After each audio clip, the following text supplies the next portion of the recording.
what I represent. And for a while, since like 81, I believe, the inception of our gangs was like 76 and 77. And then we was cool neighborhood friends and everything. And then, you know, as we grew, it became separateness. And, you know, we had a rivalry going from like 1981 all the way to like somewhere in 95, 96 when myself and some of the older guys like my homeboy Lottie and Catman from his hood and a couple of more participants, we got together in the neighborhood and figured out how to quell all the violence, you know. Oh, yeah, that's hot. Y'all did a good job on this. And yes, he's on the phone. One of the Speaking of Snoop. Wow, wow. That's right, Snoop is on the phone.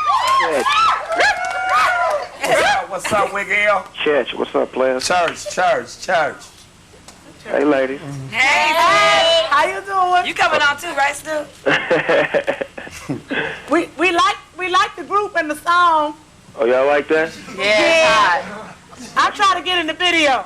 Hey, we got another video we get ready to shoot in about 2 weeks. We love to have y'all in it. Oh, thank you. But wait a minute now. I'm not wearing no bikini. I can't wear no G-string. You ain't got to do that.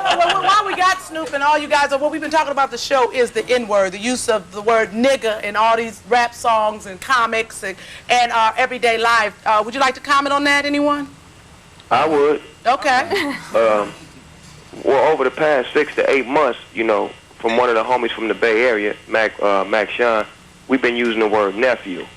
You know, instead of that word nigga, we've been using nephew or, you know, nizzle or, you know, just something to run away from that word because, you know, we don't like it, but it's something that was bred in us, and we trying to shake it. And as we get older, we get wiser, so we trying to put, you know, more of those words in our music instead of that N-word. But, I mean, it's not all the way out of us, but the point is we making an effort and we trying. And Snoop, you guys...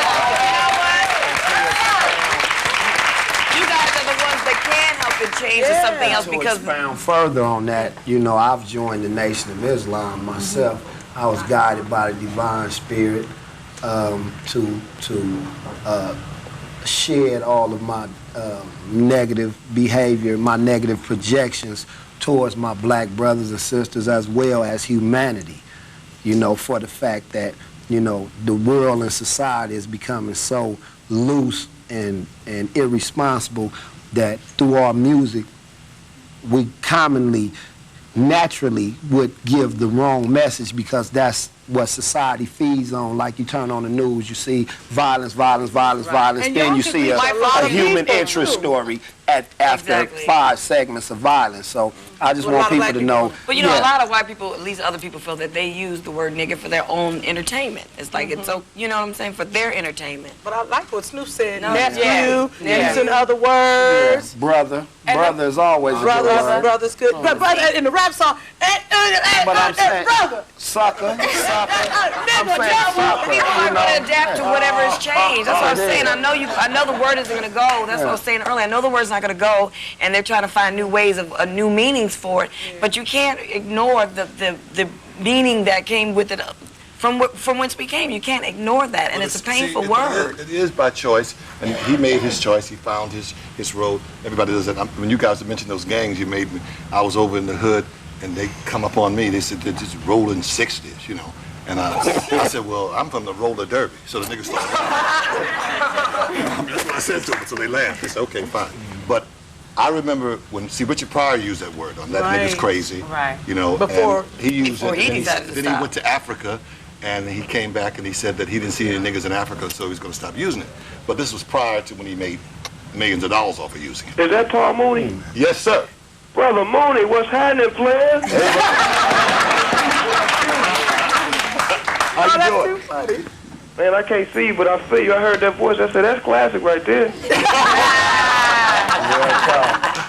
Keep on that voice. Well, what about you? But it's you know, so everything's evolving, and everybody's using. That's why they said the N-word. They want to take the pressure off, and people create new words. And the white folks created the race card. You know, that comes from the O.J. trial. I didn't even know we had a race card. I'm trying to get my MasterCard. Did I say Master or Master? I don't know. I like that nephew. Yeah, Goldilocks. What's your feeling? I mean, you know, it's carved, you know, it's just something that's out there, and you have to, you know, try to find a way how you can just, you know, translate it different, you know, in a different tone, so it won't just be looked at as like, oh, the same thing. He don't care, or, you know, we just keep on creating new words for that word right there. I don't too much care for it. What's really important too, and you touched on this, is that hip hop is surpassing rock and roll. I mean, hip hop is controlling the culture now, which is a wonderful thing. It's controlling the world. Exactly. You know, because I saw pygmies singing. Okay, and you know, most of the people that listen to rap or hip hop are non-blacks. And young, so we are touching and them. young people who don't understand the struggle of the 60s. Therefore, So they need to be educated. You have to have someone in a prominent position Bam. Right. to turn their own self away Exactly. from the negativity of the word. Like Snoop and yourselves. Yeah, but on that same note, if the rap getting criticized for what we don't do and start getting credit for what we do, it would be better, because a lot of good things, we do a lot of good things that never get no attention or no spotlight, but you don't hear us complaining about it because that's in our heart. But at the same time, if we had, shows like y'all that would always support us and let us bring our views to life, you know what I'm saying, then it would be, people would understand us a little bit more and understand that we are making a difference because we're not killing or doing none of the things that we could be doing. We actually give an opportunity by opening up doors in this rap world. Or the things That's they think right. you're doing. Right. They still have this bad connotation of rappers and, gangs and just black people in general in the hood. So it's nice to see that you're But trying see, to make this a whole change. thing that bothers me about gangs, it's like this is old. This is not new. We grew up in a society that worships gangs. I mean, it started with Al Capone and all those white folks. And the massacre, the St. Valentine's Massacre, the drive-bys, that all started with white folks. Yeah. Up to now, and our society, our youth was copying that. And it's like we worship the wrong things. It's like this HBO show that's on, this Sopranos. People worship that. See, I don't mind if it's you do gladiators and things that are dead and gone. But these people still are living, these mafia people. I'm not impressed with them. I'm offended by it. I don't show it in my house because they are murderers. They're in child pornography. They're laundering money. They're selling drugs. They're doing all this, and they're being worshipped, the best show, the best that. That stuff is disgusting because what it does, it glorifies that. It makes people want to be that. It does. And HBO does that, and they say they won't do it. Well, first of all, I want to say thank you, Snoop, for calling. We're going to see you on another show on Drama now. Don't forget you coming on the show. Church. I'll see you later on tonight at the studio, homie. Church. All right. I'll see you later on to the studio. We'll be right back.